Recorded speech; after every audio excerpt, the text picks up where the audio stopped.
A continuación, Neurología al Día. Clasificación A. Apto para todo público.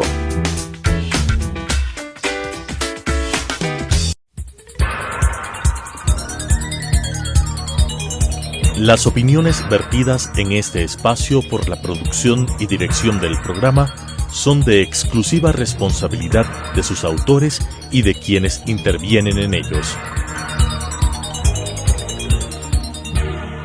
Telesucesos Canal 29 UHF presenta Neurología al Día, un programa que trata de afecciones del sistema nervioso con la conducción del doctor Ramiro Montenegro López. Neurología al Día. Muy buenos días. Tengo el gusto de saludar nuevamente a mis queridos televidentes de Telesucesos. El día de hoy les quiero dar dos anuncios, uno informativo y que espero compartan conmigo la satisfacción que yo tengo, porque fui designado miembro correspondiente de la Academia Nacional de Historia por mis trabajos de investigación tanto en la historia del deporte, especialmente del fútbol, y en la historia de la medicina y la salud pública. El otro anuncio que quiero decirles es que por favor no olviden y no dejen de darle la importancia que se requiere cuando tengan algún dolor en la cara, en lo que se llaman los senos paranasales, en la frente, a los lados de la nariz, y sobre todo si estos dolores van acompañados de escalofrío, de fiebre, hay que ponerle mucha atención, porque en muchos casos puede ser un tema simple que mejora con un antibiótico, un analgésico, pero en otros casos puede ser el punto de partida para una enfermedad más grave, un proceso inflamatorio del sistema nervioso. Y a propósito de eso, justamente el día de hoy vamos a hablar acerca de los procesos inflamatorios del sistema nervioso. Pero partamos de el concepto de qué es la inflamación.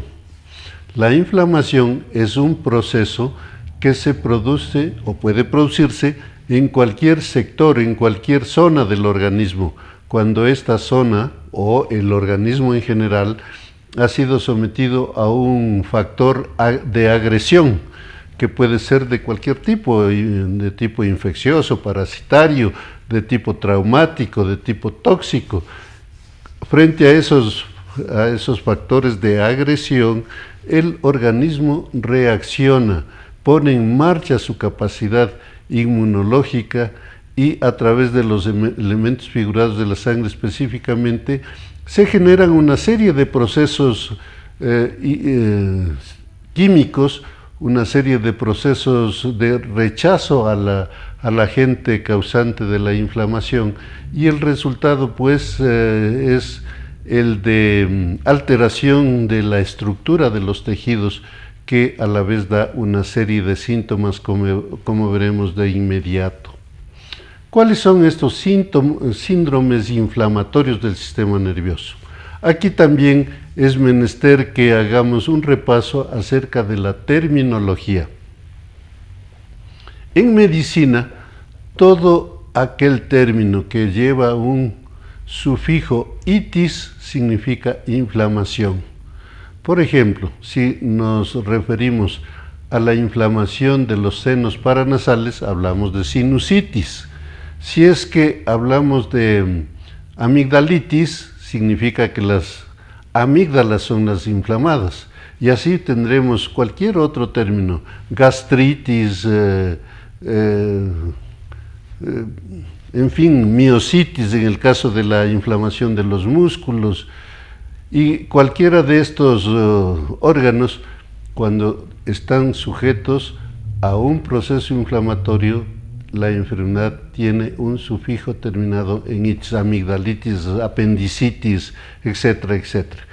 En el caso del sistema nervioso, el que sufra un proceso inflamatorio significa que ha estado sujeto a un factor de agresión de este aparato, de este sistema.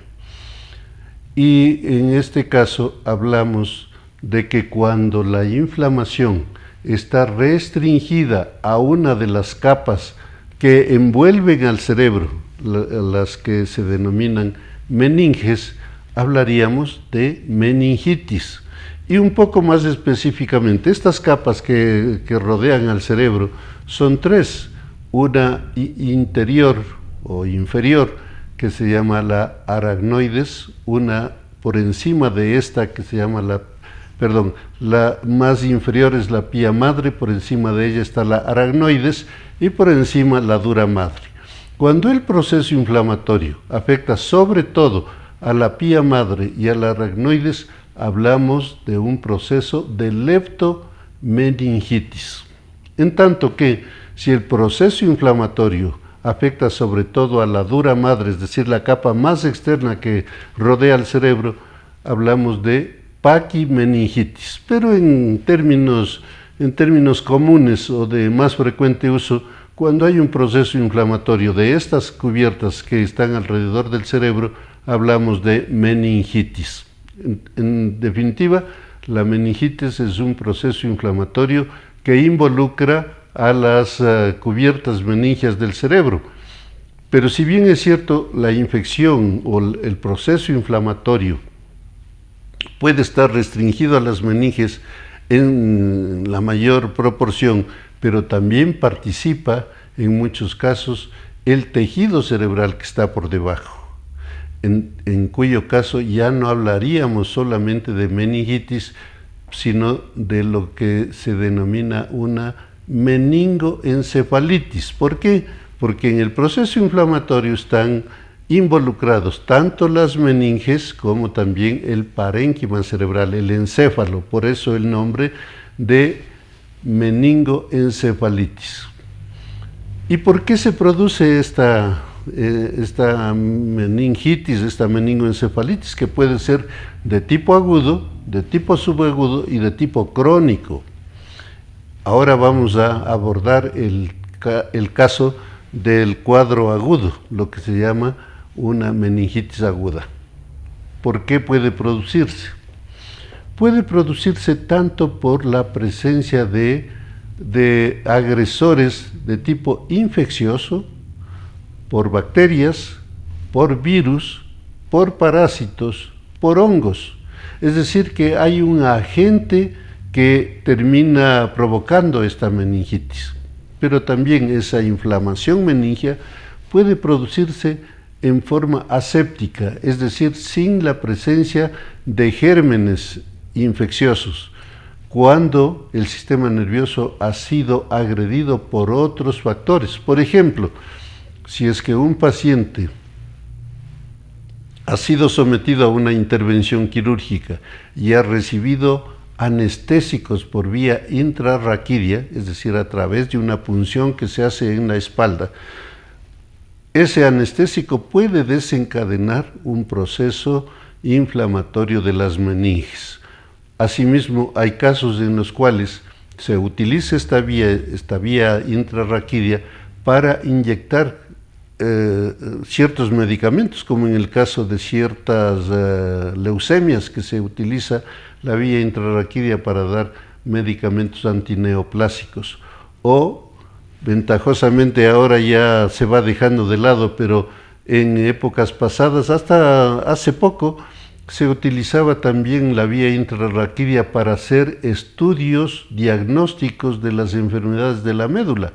Se inyectaba medios de contraste a través de la vía intrarraquídea, es decir, a través de la punción en la espalda para llegar al interior del conducto raquídeo, y ahí se depositaba ciertas sustancias que servían de medios de contraste en la investigación de las enfermedades de la médula.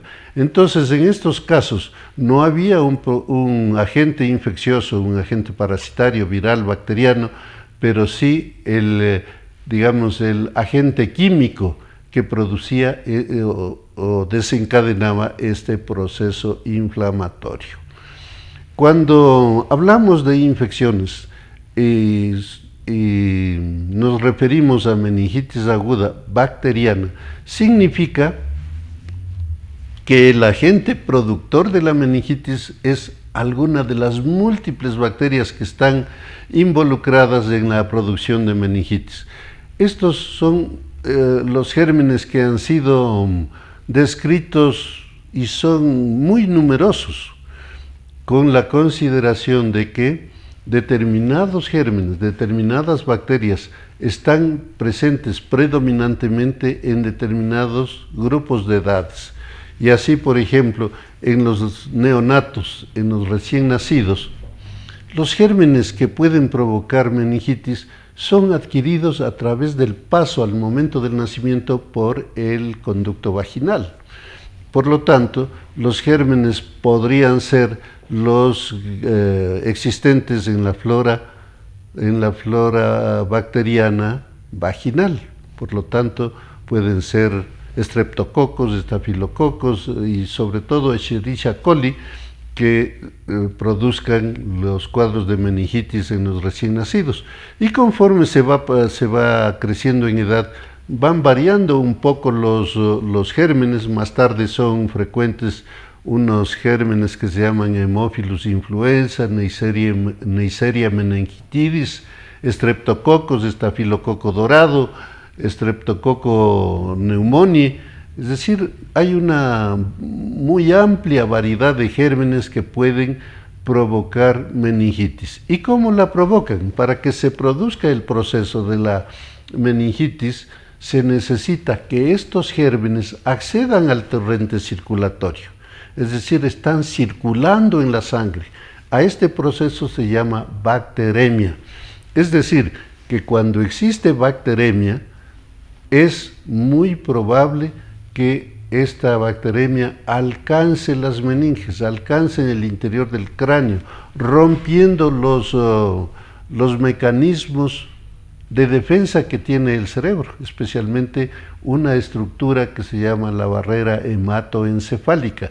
Cuando se produce la ruptura de la barrera hematoencefálica, los gérmenes que están circulando en la sangre acceden hacia el líquido cefalorraquídeo del interior del cráneo, y cuando se ha producido este ingreso de los gérmenes a través de la circulación hacia el espacio subaracnoideo, hacia el líquido cefalorraquídeo, se desencadena el proceso de meningitis y de encefalitis. Para que los gérmenes lleguen a la sangre y den un estado de bacteremia, significa que esos gérmenes han ingresado al organismo. Generalmente lo hacen por la vía respiratoria o la vía digestiva, es decir, respirando aire contaminado o ingiriendo en algunos casos alimentos contaminados con estos gérmenes. Y la gente, claro, ni se da cuenta sino cuando ya empieza con molestias. Pero adicionalmente también podemos ingresar gérmenes al interior del torrente circulatorio a través de lo que les acabé de decir, la utilización del interior del conducto raquídeo para anestésicos, para medicamentos, para medios de contraste. De todas maneras, una vez que los gérmenes han ingresado al organismo y alcanzan el torrente circulatorio venciendo a los sistemas defensivos, se produce este proceso que básicamente es inflamatorio. Por lo tanto, el paciente va a tener una serie de síntomas congruentes con ese proceso inflamatorio. Por lo tanto, los síntomas básicamente serán de fiebre, de dolor de la cabeza y de lo que se llama signos meningios.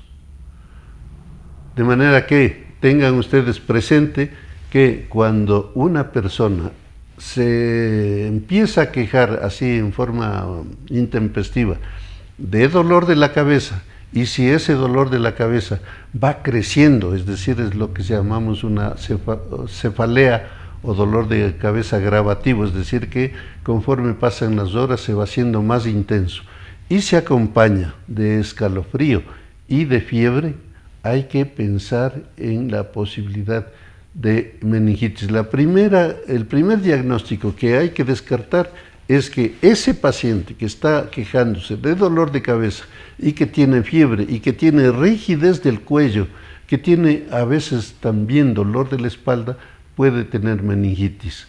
Y hay que pensar en eso, de modo que no hay que quedarse en la casa, sino que hay que buscar ayuda inmediata. ¿Por qué?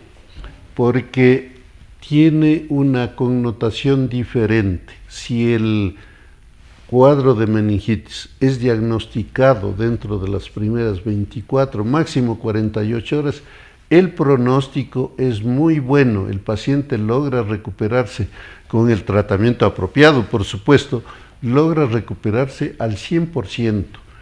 Pero si es que el diagnóstico no se hace en forma rápida y pasan más de 48 horas, ya vienen las complicaciones, porque debido a ese proceso infeccioso, inflamatorio, muchas veces los vasitos cerebrales, las arteritas pequeñas se tapan, se trombosan y pueden producir complicaciones de tipo isquémico, es decir, si los vasitos se tapan, el cerebro queda sin circulación en determinados puntos y se produce lo que se llaman infartos postinfecciosos. Asimismo, también pueden presentarse o pueden taponarse los vasos venosos de drenaje de la sangre desde el cerebro hacia la circulación general. Es decir, se producen trombosis venosas, y si es que esas trombosis venosas afectan a las grandes venas de drenaje del cerebro, se puede producir un incremento así inusitado de la presión intracraneal, que aumentará todavía más el dolor de la cabeza, aumentará más las complicaciones en diferentes puntos del cerebro, y pueden sobrevenir otros síntomas adicionales. Por ejemplo, parálisis de determinado sector del cuerpo, alteraciones del lenguaje, crisis convulsivas y deterioro global de las funciones cerebrales. Entonces, por ese motivo es que insisto en que cuando una persona tiene dolor de la cabeza y ese dolor de cabeza está acompañado de fiebre, hay que buscar ayuda inmediata, y quien trate a ese enfermo tiene la obligación de descartar la posibilidad de meningitis. ¿Y por qué es también importante que se busque ayuda? Porque frecuentemente los exámenes más accesibles, como es el caso de la tomografía computarizada, puede usted llegar a una clínica o un hospital y lo primero que le hacen es la tomografía computarizada del cerebro, y aunque el paciente tenga meningitis, ese examen generalmente es normal. Por lo tanto, no hay que confiarse de que como la tomografía es normal no tiene nada. La única forma de conocer si es que el paciente tiene o no un cuadro de meningitis es haciendo un examen de líquido cefalorraquídeo. Ese examen se realiza mediante la obtención de una muestra de líquido del interior del cráneo y del conducto raquídeo a través de una punción lumbar. Esa punción lumbar es la introducción de una aguja, de un troque que se llama dentro del conducto raquídeo para extraer líquido cefalorraquídeo. Y muchas veces ya el aspecto del líquido cefalorraquídeo en el momento que se obtiene la muestra ya nos puede mostrar que hay un proceso infeccioso, porque en condiciones normales el líquido cefalorraquídeo es absolutamente límpido y transparente. Se le asocia al aspecto que tiene el agua de roca, es decir, absolutamente transparente. Cuando un paciente está cursando con meningitis, el aspecto del líquido puede variar. Ya no será completamente transparente, sino que puede ser opalescente, un poquito oscuro, un poquito, a veces inclusive de tipo piógeno, es decir, como que tuviera una contaminación de pus en el líquido cefalorraquídeo. De modo que, mirando el aspecto del líquido cefalorraquídeo, uno ya puede adelantar y decir, es probable que este cuadro de meningitis sea debido a infección viral, o a infección tuberculosa, o a infección bacteriana. Es decir, el examen del líquido resulta absolutamente indispensable. Los otros exámenes, incluso, como ya les dije, pueden ser normales. Si es que el líquido cefalorraquídeo nos muestra los cambios, especialmente con aumento de glóbulos blancos, que en condiciones normales no debe existir en el líquido cefalorraquídeo, pero por esos procesos que hablamos de tipo defensivo de los elementos figurados de la sangre y por determinados mecanismos, los leucocitos de la sangre se introducen en el líquido cefalorraquídeo y pueden observarse en el examen correspondiente de este líquido.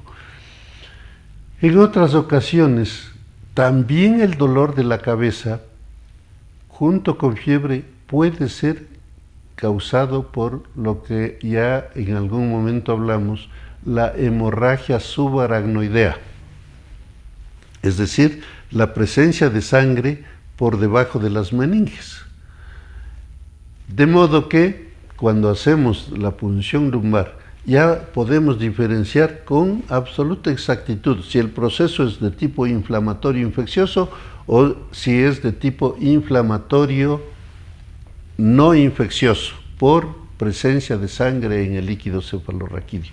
Y esto, por supuesto, que incide notablemente en el tipo de tratamiento, porque no es lo mismo dar un tratamiento sabiendo que el proceso inflamatorio infeccioso es de tipo bacteriano, que si el proceso inflamatorio es por hemorragia subaracnoidea. Fíjense ustedes la gran ayuda que presta este examen inicial, que debo decirles es un examen prácticamente sin ningún tipo de complicación, porque a veces la gente se asusta cuando oye que le van a hacer una punción en la espalda, que le van a hacer una punción lumbar. La gente se asusta y con toda razón, porque no conoce los detalles de lo que significa una punción lumbar. Pero yo debo decirles que es un examen absolutamente inocuo, que no causa ningún inconveniente. Por supuesto que tiene que ser realizado por un médico que tenga experiencia y que ya haya practicado este tipo de examen durante mucho tiempo. En manos expertas, repito, ese examen es absolutamente inocuo y la extracción del líquido cefalorraquídeo no afecta en absolutamente nada. De paso, quiero decirles que ese líquido es un producto permanente. Todo el tiempo el cerebro está produciendo este líquido a través de unas estructuras que se llaman los productores del líquido, y se forma en una cantidad de 0.37 centímetros por minuto, es decir, casi medio centímetro cúbico por minuto, que se produce en estas estructuras llamadas los plexos coroideos. De modo que, haciendo un pequeño ejercicio, si es que tomamos 10 centímetros de líquido cefalorraquídeo, más o menos en 20 minutos ya se ha formado esa cantidad para reponer la cantidad de líquido que permanentemente está en el interior del cráneo para servir de amortiguador a fin de que defienda al cerebro y no se choque cuando hacemos movimientos, cuando caminamos, cuando saltamos, cuando corremos. Miren, esto es lo que les quería comentar el día de hoy. En la próxima vez revisaremos la meningitis de tipo crónico. Muchas gracias, buenos días. Las opiniones vertidas en este espacio por la producción y dirección del programa son de exclusiva responsabilidad de sus autores y de quienes intervienen en ellos. Telesucesos Canal 29 UHF presentó Neurología al Día, un programa que trata de afecciones del sistema nervioso con la conducción del doctor Ramiro Montenegro López. Neurología al Día.